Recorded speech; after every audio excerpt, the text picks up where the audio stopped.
Okay. So I wanted to start tonight with a little story that I found that kind of explains how the tariffs are working, and then we'll talk about what they really are doing, and then we'll go from there. I have about, I don't know, 15, 20 minutes. You have to listen to me, and then we'll have questions. So this is a little story I came across, and I thought it was a pretty good example.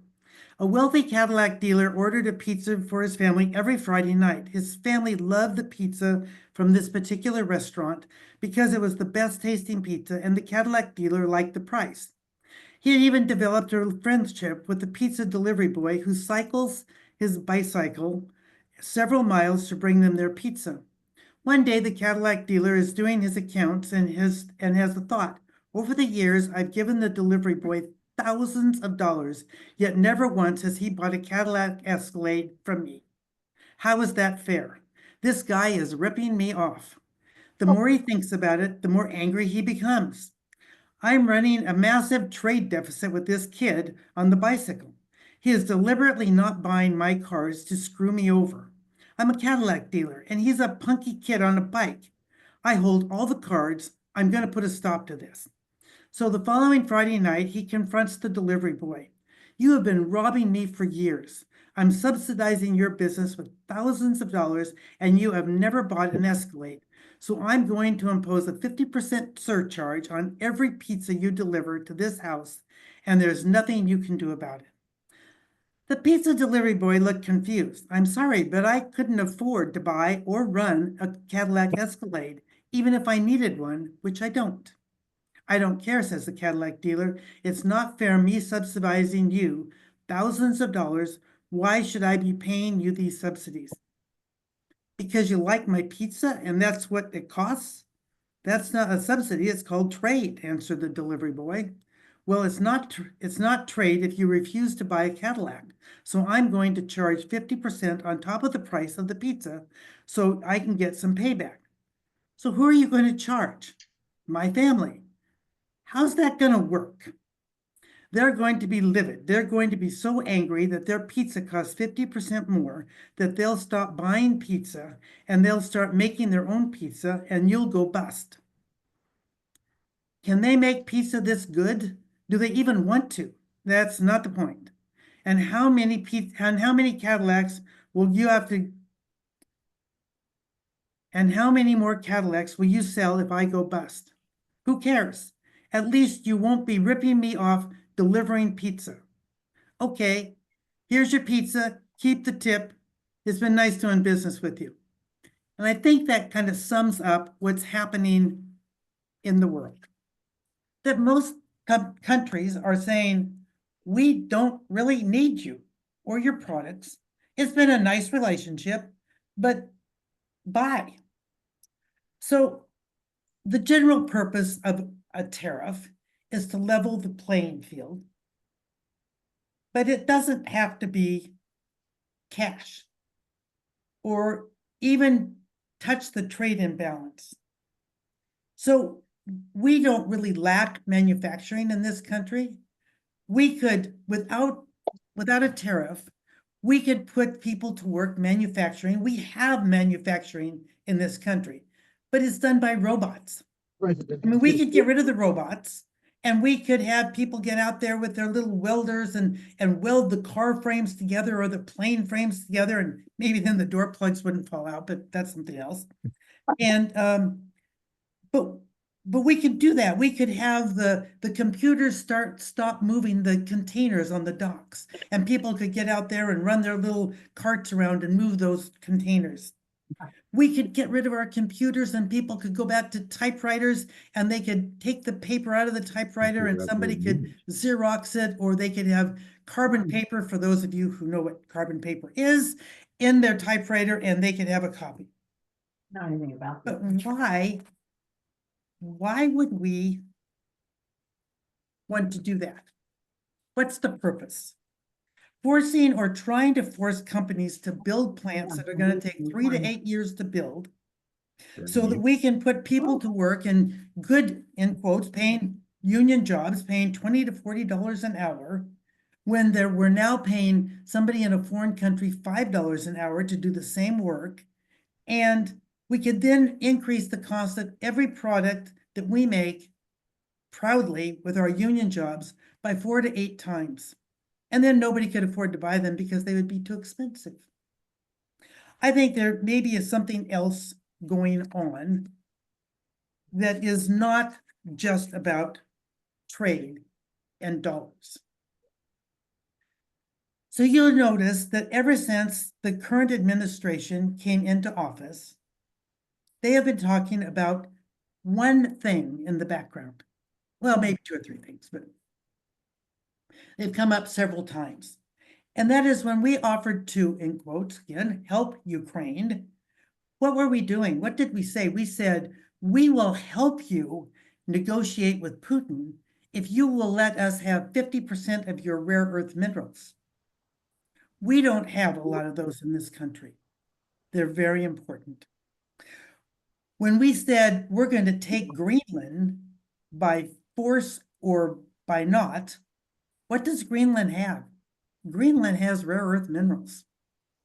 When we said we're going to annex Canada, what does Canada have? It has rare earth minerals that are not being taken out of the ground at this point. Now, tariffing the EU or China is a little different, particularly the EU that's flexing our muscles. Tariffing China, we'll talk about in a minute, because that is a totally different ballgame. But you know who holds the majority of the rare earth minerals in this world that are being taken out of the ground? And that's Russia. Russia has all the power in that regard. So we do have a significant amount of lithium in this country. And, 100 or so years ago, we said to the Native Americans, we've got this lovely plot of ground that we're going to give you, in quotes, that you can have your people live on in your reservation, and it's going to be northern Nevada and southeastern Oregon. Now, if you have ever driven through that part of the country, you know that it is nothing but dry, sparsely treed real estate, unattractive for most part. But what that area has, as we found out about 8 months ago, it has lithium. And so the government came in and said, I think we'll just start harvesting the lithium. And the Native Americans said, au contraire, this is my native burial grounds. These are my historic grounds. You cannot. So we have lithium, but we can't get to it without fighting years of treaties. So is it easier to take Greenland or help the Ukraine and get 50% of their minerals? Or is it easier to fight the Native Americans again? And I think it's probably easier to do the first part. So what am I doing now about the tariffs and about the market? So last Thursday, I turned on my computer at 6:30 and I said, oh, this is not going to be a good day. And I watched what went up, very little, but some. And I watched what went down, and what went down really drastically. So when Tuesday came, I turned on my computer at 6:30 and I said, okay, well, there are some people that have more conservative accounts that have some excess cash. Let's get those into some 3-month or 6-month bonds. So that money will be available in the short term, but it's not going to go down today. My moderate accounts, I took a look, and if they needed more bonds, we bought bonds with the excess cash. And in the aggressive accounts, I even put in a few bonds because I thought it was important to have some stability in all the portfolios. Then Monday came, and Monday was an interesting day, up and down and up and down. But I started not just buying bonds, but selling off some things that maybe I didn't really want in the portfolio, or maybe it was something that had appreciated, 150 or 200 or 250%. I said, I'm not going to lose that gain. So if you owned in your portfolios 500 shares, I'd sell off 200 or 300. Kind of keeping our toe in the water, but maybe not up to our ankle. And then buying other things. So on Monday, we did some selling. We bought some bonds. We bought some stock. Tuesday, I bought more stock, did a little more selling. First thing this morning, the market was not, it was, there was two indexes barely up, one down. I went in and I bought some stock, and then the market started going up and I said, okay, that's enough. I'm gonna watch the market today. So that's kind of where I'm going. And I look at this and I say, this obviously has to end because we cannot have, 1,900 point swings on a daily basis and the market continue to be the market. So I did some reading and some research, and it has been reported that many of Trump's biggest supporters, Elon Musk, Ed Decker, if you don't know who Ed Decker is, that's head of Home Depot, which is a huge Trump supporter. Jamie Dimon, who is not necessarily a big supporter, but certainly a very influential person in the world and head of JP Morgan, and many, many, many, many more big industry leaders have been calling our administration on a daily or multi-daily since last Thursday, saying, you got to stop these tariffs. You have got to stop these tariffs. It's too fast, too much, too soon. So what happened today? We got reprieve. Now, in that same amount of time, Congress, who arguably have big egos and think that they kind of run the world, had all kind of stepped back and said, we're gonna defer to the new administration. But when the new administration is taking away the power of the purse, which the Constitution absolutely gives to Congress, Congress is finally saying, okay, this can't happen. Their constituents, they're having town halls, they're being yelled at by their constituents, which is really good.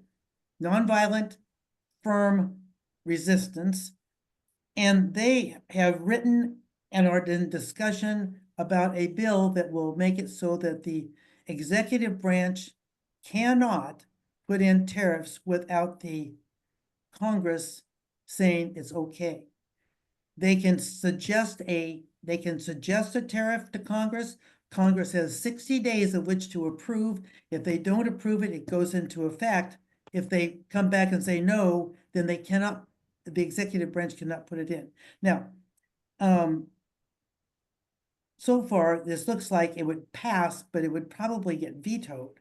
But I think with enough people rallying, attending town halls, calling the senators, calling the representatives, sending them emails, that they will get the message that they are not going to get reelected if this doesn't stop.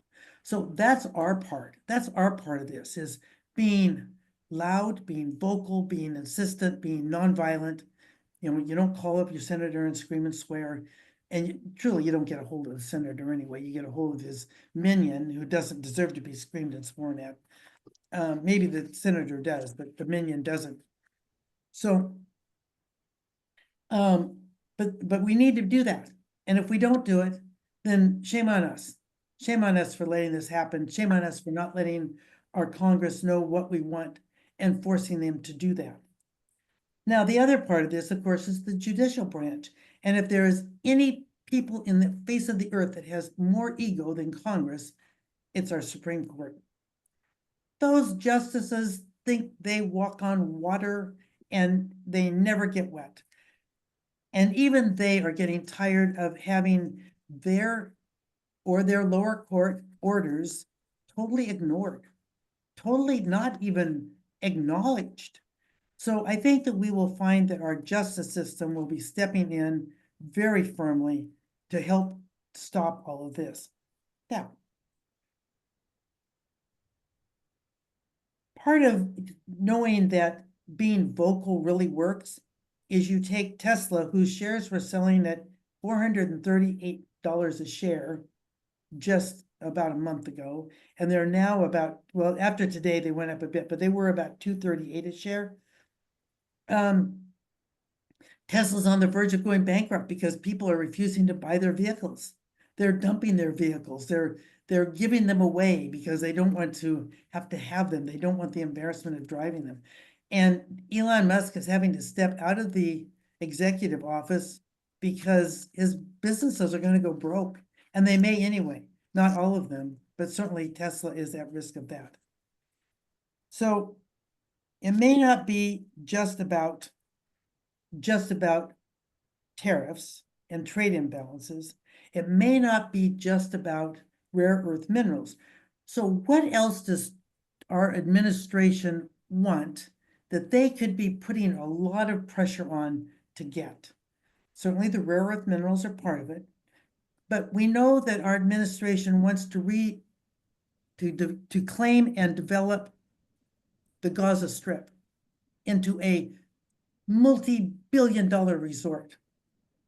Well, if you tariff the people that own it out of existence, it's a pretty cheap piece of property. They also have mentioned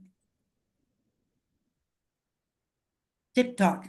TikTok was supposed to cease to be available in the US 60 days ago. And so then our administration gave them another 60 days. That 60 days ran out yesterday. So you have TikTok, who has been in negotiations with Amazon, but TikTok being owned by China, they couldn't come to a deal. But if the tariffs are high enough and the stakes are big enough, then maybe TikTok will become a bargain to Amazon, the administration's good friend, Amazon. So there are a lot of side deals going on that have nothing to do with tariffs. There are tons of wealth to be had that have nothing to do with tariffs. And they're all being couched as tariffs. So watch your eyes, keep your eyes open, watch what trades hands, watch what the deals are. And as the tariffs recede after a deal's being made, you'll know where the negotiation took place. Now, as I said earlier, China's different. China, China, you gotta love it because they've got a 100-year plan. And in the United States, we have a plan that exists at the attention span of a gnat. We look no farther forward than the end of our nose normally. And the whole tariff thing is amazing because that's actually somewhat foresighted, and we're never there. But what China has been doing for the last 15 or 20 years has been spending money in Africa and South America and other parts of Asia, building towns and cities and communities and manufacturing plants. And the biggest one going right now is BYD. BYD is a car company in China. It is the biggest car company in the world. It sells all over the world except the United States. They have put in Brazil a huge manufacturing plant. They're in the process of finishing it up. It's the size of San Francisco. It's not just manufacturing, it's housing and restaurants and gymnasiums and dry cleaners and entire cities within a plant. Now, China is building that one. They're promised another one in South America. They promised at least one more in Africa. They promised one in Mexico. So we say, we're going to take Greenland, and you can either sell it to us for a reasonable price or we're going to send the military. China says, let me come in and economically annex you to China. That's pretty powerful. Now, if we put 104% tax on everything that we would normally buy from China, that hurts China's economy. So far since Trump took office, before the tariffs went in, this is the size of tariffs, before the advanced tariffs went in, this includes the tariffs on, the 25% tariffs on aluminum and steel and a couple other things, but before the last round of tariffs that kicked in yesterday, before they went into play, we have collected $300 billion in tariffs since January 20th. So that's a pretty big number. So that tells you, if that's 25% of what the world is, of what we're buying from the world, that's a big number. And the majority of that's China, because they had the biggest tariff. So if we stop buying from China, because it's now costing us 104% of what it should cost, China now has less revenue. Less revenue means they may not be able to economically annex as many places that they've already promised to do that to. So now they're going to lose some face, they're going to lose some credibility, and they're not going to have as much power. And as long as we keep that 104% on there, they will lose all of those things. We cannot possibly catch up. They have a 15 to 20-year lead on us. It would cost trillions of dollars to catch up, and we don't have the money to do it. So,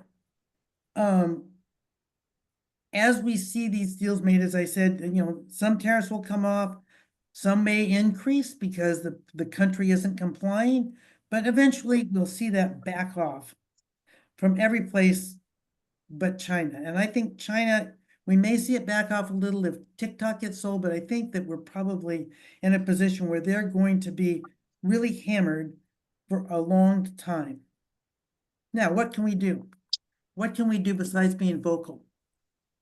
I think we probably are going to go into a recession. I think it may not be a terribly deep one, because I think that Congress will be able to step in and the judicial will be able to step in, but I don't think they will do it fast enough to stave off everything that has happened in the last 60 days, 75 days. So what does that say? That says that unemployment's going to go from 4.3 probably to 5.3 in the next 6 to 8 months. Some of you may lose your jobs. Some of you may have to rely on your savings to get through that. I would say, if you don't have to spend money, don't buy a new car. Don't go out and buy a new refrigerator unless yours can't be repaired. Don't go and buy a new washing machine if yours can't be repaired. Don't buy things you don't need. And if you buy something you do need, shop where your money has the same values that you do. Buy something of quality so it will last you 2 or 3 years, so that if this recession becomes a deep recession, you're not having to buy again. Save. Save not just into an emergency fund, but save into a brokerage account, because yes, the market's going to go up and down, but it's still going to be a better place to save than not at all. And keep in mind, the market has never failed to go up in any given time period. If you have a 401k, a 403b, a workplace retirement, don't just let it sit. Actively get in there. If you're in a really aggressive portfolio, pull it back. The things that are going to do well are the things that we have to have. Things like toothpaste and toothbrushes and mouthwash and eggs. You don't need bacon, but you probably need bread and flour. So buy the companies that produce the things that we have to have, not the luxury items. Save that money. If you want to buy your child a gift for their birthday, perfect. Buy them 2 or 3, not 10 or 15. Buy them something of quality, not something that they're going to entertain them today, but something that's going to entertain them for a year or two. Think ahead. Plan ahead. That is the way you're going to get through this gracefully. And then know that we have never failed to get through. We'll get through this quarter. We'll get through this year. We'll get through this decade. And, 4 years from now, we'll have a new administration. And maybe that'll be a different situation. Maybe that'll be better. Hopefully it's either not worse, or I guess hopefully it's not worse. But entertain yourself, take a staycation. Don't take a European trip. I think it's important that people say no to themselves during this period of time, as in any time when there's economic unsettlement, unrest. It's learning to say no to yourself and your family and learning to make do. You don't go out to dinner more than once a month as opposed to once a week or once every 2 or 3 days, because it is cheaper to cook at home. And yes, that does hurt restaurants and it does hurt the society, but really you need to think of you first at this point and make sure that you're fine before you share your wealth with everybody else. So that's it. Okay, questions. Looks like we have 12 in the box to start with. Okay, Diane, I'm just gonna read these verbatim. So if anything comes across wrong and this is your question, please feel free to unmute yourself. But everybody else, just a general reminder, if you could mute yourself, that would be fantastic. So the first question is, you do know Trump put tariffs, sorry, lost it already.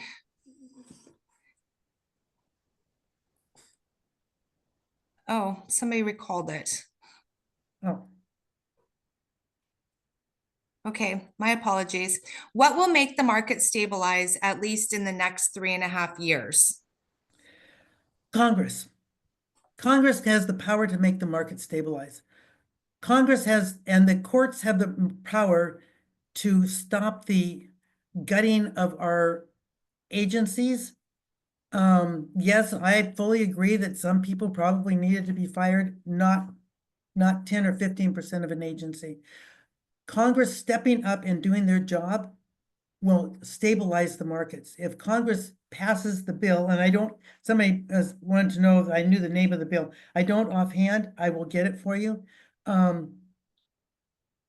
If Congress were to take back the power of the purse, which means, no more radical spending, no more tariffs, no more policies that don't seem in the best interest of the country, then the markets would stabilize. The market does not like surprises, good surprises or bad surprises. It doesn't like it. And if you say you're going to, go out and jump off the bridge and you do, market's fine. You say you're going to go jump off the bridge and you don't, market will react. So what we need to do is get the surprises out of the market. We need to have our executive branch share a little more of their vision other than Project 2025. But mainly what we need is to insist that Congress does their job. They're collecting money from us every month. They get a paycheck and they need to earn that paycheck. And they will do their job if we go to town halls, if we go to rallies, if we call them, if we send them emails, they will get the message that do your job or you're going to get voted out. That is what will stabilize the market.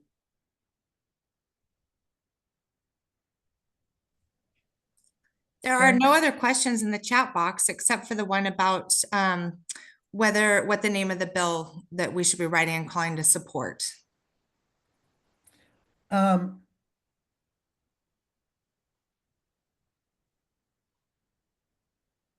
Okay, yeah, that's really, I mean, it's us being, it's the citizens being vocal. So there has never been a time when 3.5% of the population protested something that protest has not been heard and action taken. Now, last weekend, we had the Hands Off rally, and we had roughly 5.2 million people participate, which was phenomenal. 3.5% of the population is 12.7%. I mean, 12,700,000.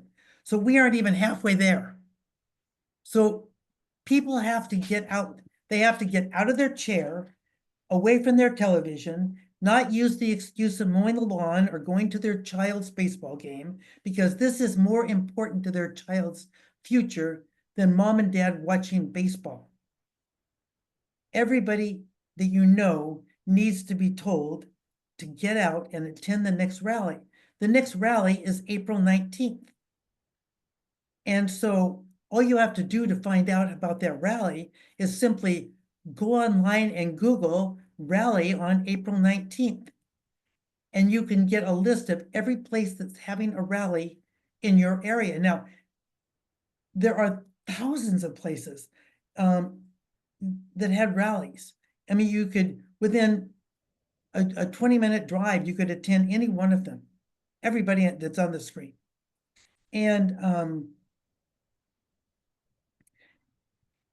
I don't think anybody is in favor of the market going up and down, and I can't think of too many people that are in favor of the tariffs, particularly when it's meant to be fairly manipulative, not in trade, but in trading for other things. So I think everybody can, in their own conscience, object to what's going on. They may love our administration, they may love the executive branch, but I can't think of anybody that loves what's going on because it's affecting everybody's bottom line. Some more questions that have come in. Will mortgage rates go down? How do you see that? So Powell addressed that today. He said that the earliest that he would look at that will be September. And of course it's hinging on inflation and unemployment primarily. And so if we have unemployment go from 4.3 to somewhere around the upper 4s or even into 5s, he will probably drop interest rates. But if inflation at that same time skyrockets because of the tariffs, he may be forced to leave them where they are. But I don't think that he will do a huge change. He has, I believe, one more year on his term before they can replace him. But that's, he said today, the earliest would be September. Status of Social Security versus privatization.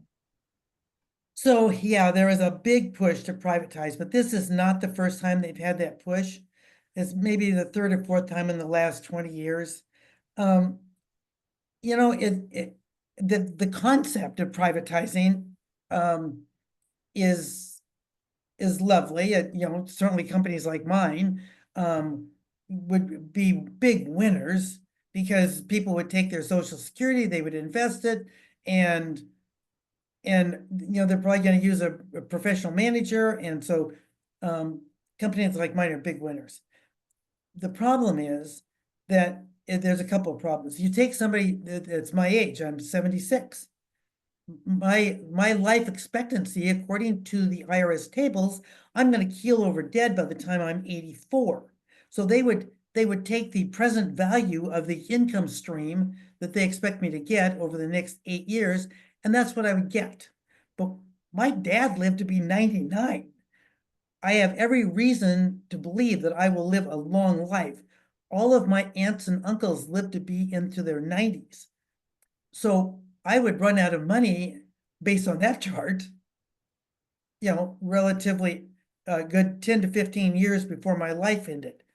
The other problem with privatization is that the way that it's written, the most current bill, is that the money would be paid out. You know, you would still have to collect money out of your paycheck, and that money would go into an account that you could then put with a private investor, a private money manager, or you could manage it yourself. And you can't spend the principal, but you can spend all the earnings on an annual basis. Now, you have a family that's earning, you know, $60,000 a year between two people, they're probably going to pull all those earnings off every year. They're not going to wait until they retire.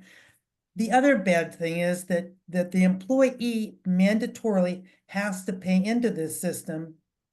The employer does not pay into this system. Today, the employee and the employer pay in equal amounts. So, so is that a good thing? No, it's a great thing for businesses because they don't have to pay that 7.65% of wages. So businesses make out like a bandit, the employee loses. So hopefully Congress does not buy into this principle because it's a really bad principle for the employees. And it's an incredibly bad principle, particularly for low-income employees that don't have the extra money to even save into a 401k, and knowing that they would justify on an annual basis spending the growth in that portfolio so it would never grow.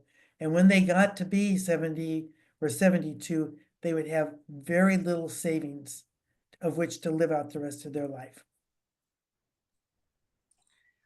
The next question is, I have read that Republican administration periodically cause recessions to allow the very wealthy to buy into the market cheaper. How do I take advantage of this? So that's a good question. And I would imagine that there's a bit of research going on about who knew Trump was going to put those tariffs in and to what extent, which companies would get hurt the most. Because if you knew that on Wednesday, when the market opened, you could have done what's called short buying, which is, short selling, where maybe the stock is selling for $200 a share and you don't own it, but you sell it for $200 a share. And then the next day, you know that those tariffs are going in and that they're really ugly. They're far bigger than what anybody ever envisioned. And you know the market's going to drop. And now that stock is only $100 a share. So you buy it back at 100 and you sold it at 200 and you didn't have to put any money up front. So you just made $100 a share. And that's called shorting the market. So, you have to know in advance, right? You have to have insider knowledge. Now, there's also a bill before Congress that says, it probably won't go anywhere, but it's there, that says it's going to be illegal for anybody that's an elected official to own any stock in the market. They cannot. They have to divest when they take office, and they can't reinvest, or their family members, until they're out of office, because they know in advance when they're going to pass a law that's going to hurt a particular industry. Like when Trump put in the 25% tariff on aluminum and steel. Well, US companies, the aluminum steel companies, did really, really well when that law went into place. And, but people who needed to buy aluminum and steel from a foreign country, those companies did poorly. So to take advantage of it, you have to have insider trading, which of course we all know is illegal. And so we have to take our best crystal ball view of the world. Everybody thought Trump was going to put in something around a 5 to 8% tariff. Nobody thought he would put in a 46% tariff.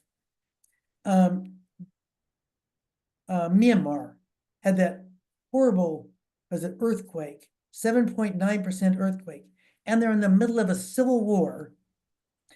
As they're pulling their dead out of the rubble, they're being bombed by the people they're at war with, and Trump put a 46% tariff on their products. I mean, really? Who would have ever envisioned that up front? He put a 46% tariff on Madagascar, and the only thing they export is vanilla. Now, is he protecting the vanilla market in the United States? I don't think so. We don't have one. We don't have the climate that can grow vanilla. It takes big trees to grow vanilla beans in a very humid climate. Who would have ever thought a 46% tariff would have gone in on Madagascar on their vanilla beans? So it really does take a lot of insider knowledge to understand that. Now, we take our best crystal ball, we look at it, we make our best judgment, but every once in a while you get a massive surprise like this one. How are precious metals doing? It looks like gold is up. Is it worthwhile getting some? So precious metal, most of the accounts had some gold in them, but the reason gold's going up is because the dollar is coming down. So the US, which is on purpose, so the US dollar, when we have a high tariff, nobody wants to buy our products. And if we're being tariffed, we don't want to take our cheap dollar and buy their products. But if we have a cheap dollar, that kind of offsets the tariffs that they're having to pay. So the whole idea of devaluing our dollar is, even though the United States says they do not manipulate their currency like China, they do. And it just makes it so that the low dollar value offsets some of the tariffs. But gold, when our dollar is being devalued, gold is where people run into gold and silver. And so many accounts have gold in them.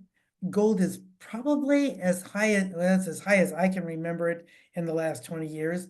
I can remember about 10 years ago when people were speculating it was going to get to $21 an ounce, and I think it's at 30 now. So I don't know that it's a good time to buy gold. I think it's too high. But certainly if people want gold in their portfolios, let us know. I mean, I'm not opposed to it. I just don't think that I'm gonna go in and start placing people's money in gold because I think it's too high.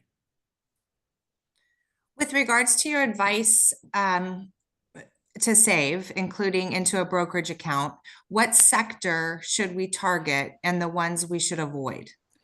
So primarily you're gonna, as I said earlier, you're gonna target the ones that are the things you absolutely have to have, right? So you absolutely have to buy toothpaste and the companies that make toothpaste, or you're gonna buy the companies that make Kleenex or toilet paper, or the things that you're gonna buy no matter how bad life gets.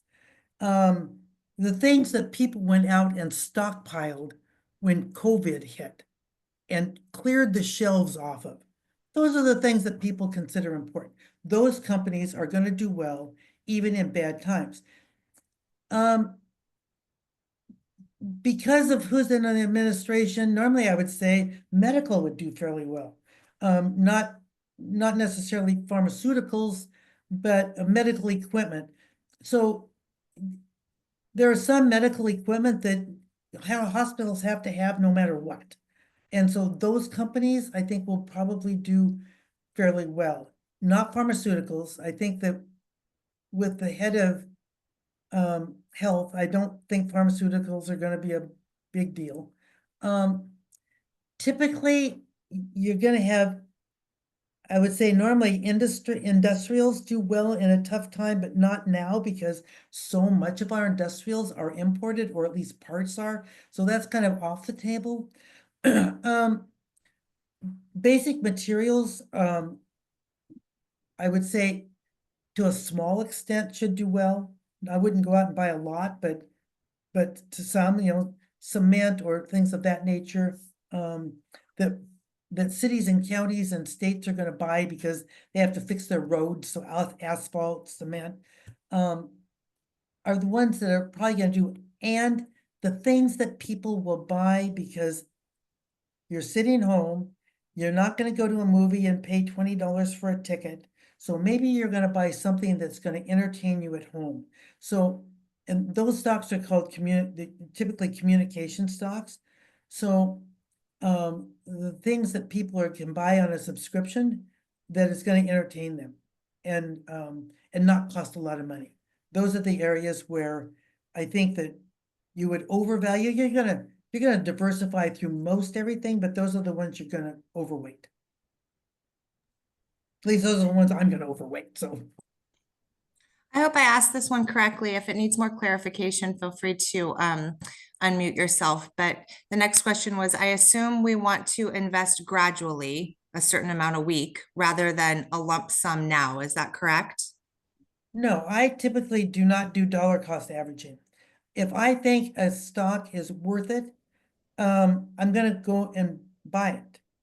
And I'm gonna identify the stocks that I want to buy. And I have a list of about 300. I'm now revamping that list based on what's happened in the last couple weeks.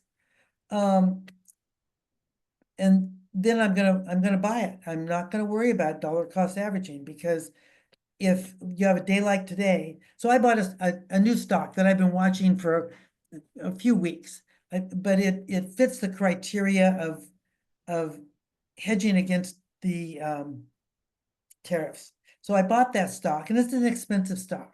It was $734 a share, and I bought 100 shares for a client. And today it went up $100 a share. Now, if I bought $20 worth or 20 shares worth, yes, it still would have gone up $100 a share, but I would have missed out on the other $800. Or $8,000 that I didn't get. So I look at a stock, I watch the stock, I evaluate the stock, I decide what it is I would buy in a good market, in a bad market, in a sideways market, and then if I'm gonna buy, I'm gonna go in and buy in blocks of 100. Should we think of investing in global market instead of the US market at this time? So I identified 50 international stocks, that companies that don't do business with the US. They do business with the rest of the world, but they don't do business with the US. And I did that about, I don't know, a couple months ago. And I've been slowly putting it into people's portfolios, knowing that it's not going to really be a great investment until the tariffs went in and they start being felt. Now, it still probably isn't a great investment. We got in at a pretty low price. And when the effect of the tariff starts to really be felt, then I think these companies will do incredibly well. But know if you're doing international investing, that you want to make sure that they don't trade with the US other than maybe a very minimal amount, because otherwise you might as well be buying US. And watch it for a little bit, make sure it's not too volatile, make sure there isn't anything really wonky about it. Make sure that it's a company that's been around a while, that it's going to weather any recession that the country has, because this recession we're heading toward is going to be a worldwide recession. And Europe is doing a fantastic job. The EU is doing a fantastic job of talking to the Asia market, the South American market, the African market, the UK market, and building a coalition. And they're going to have a free trade agreement between all those countries to try and stave off a recession. So look at which countries are participating in that and which ones aren't. Look at what really would be a good long-term hold. Because you're going to want to hold these things for probably at least 3 or 4 years until this craziness is passed. And so look at it from that perspective. What is your opinion on whether Social Security will survive this administration? I think it'll survive it. Once again, it has a lot to do with Congress. If Congress were to pass a law that said that everybody paid into the Social Security system on 100% of their wages, Social Security would be rolling in money. There would be absolutely no shortfall. Today, people pay in to Social Security on the first $176,400, I think is the number of wages. So, and it's a 7.6% tax. You don't lose the Medicare tax, which is 1.4%. So Social Security is really 6.2. And you really, people should pay in on 100% of their wages. But certainly at a minimum on $1 million of wages. And if you make more than $1 million, really, does that amount of money being withheld affect your long-time goals? No. But if you're making $10,000, and they don't pay in, does that affect your retirement? Absolutely.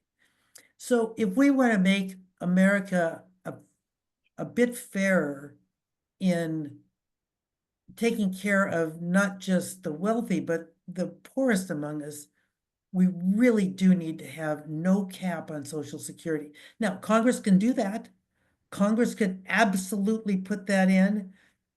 99%, well, that isn't true. About 95% of the people would not pay one dime more of Social Security. The other 5%, who cares? Let them pay more. It doesn't matter. They make enough money, they don't need it to stop. So Congress just needs to appease the masses instead of their donors. Once again, on the phone, at rallies, being vocal, not violent, just noisy, telling all the representatives, all the senators, think about the masses, not your donors. I can't say it enough. People need to be vocal, not violent, vocal. Because if they know that you're not going to vote for them, if they aren't taking care of you, they're going to get the message. They can have like was it Michigan, the judge race no, it's Wisconsin. Judge race in Wisconsin, where Elon Musk spent somewhere in the neighborhood of $3.5 million trying to get this judge elected. Now, the other judge also had big money behind him, but nowhere near that amount. And it was the other judge, the liberal judge, that won. And I think that's a real message that we can send to Congress. Doesn't matter how many ads you buy. It doesn't matter if you're giving away $1 million checks, if you're giving away $100 bills just for the people who come and vote. You're going to lose if the masses in this country don't like what you're doing. That's the message we need to send. And that's how Social Security survives. Any strategy on college loans, both repaying and applying for new loans? So it depends upon your interest rate. And I don't do a lot of college counseling, but we do have somebody in our office, Rachel, who does a lot of college counseling, and she would really be the best person to talk to. But you know, it's all interest rate dependent. I would say don't attach it to your house. I personally think that's a bad idea. I don't think taking out and borrowing against your house is ever a good idea unless it's to remodel your house, and not in this 2 or 3 years. Once we get through this, interest rate should see a drop. And if you have a child going to college this fall, that doesn't help you, I know. But I would say call and make an appointment and talk to Rachel, and she could help you far more than I could. How safe is our money in the stock market right now? I think that that's a good question. So I have more money in treasury bonds, which I think are safe today, than I have ever had in the 20 years I've been doing this, 23 years. Because when the election was coming up, the year before the election, so we voted in 24. So in December of 22, I started putting people's money in treasuries. I started with 1-year treasuries because we got a really great interest rate. It was over 5%, and it was, 100%. You didn't have to worry about it. Then interest rates started coming down, so the interest rates on bonds started coming down. And right now, it's about 4.25% on a 3-month bond, and I'll go out as far as 6 months, but because I think rates are going to come down, I'm hedging there. My gut reaction is I think rates are going to go up. I think that we get to September, inflation will outweigh unemployment. The huge impasse or the impact of inflation will be far greater than the impact of unemployment, because unemployment insurance will help people carry through. And I think if Powell does anything, he will raise rates. That's my gut feeling. I could be wrong.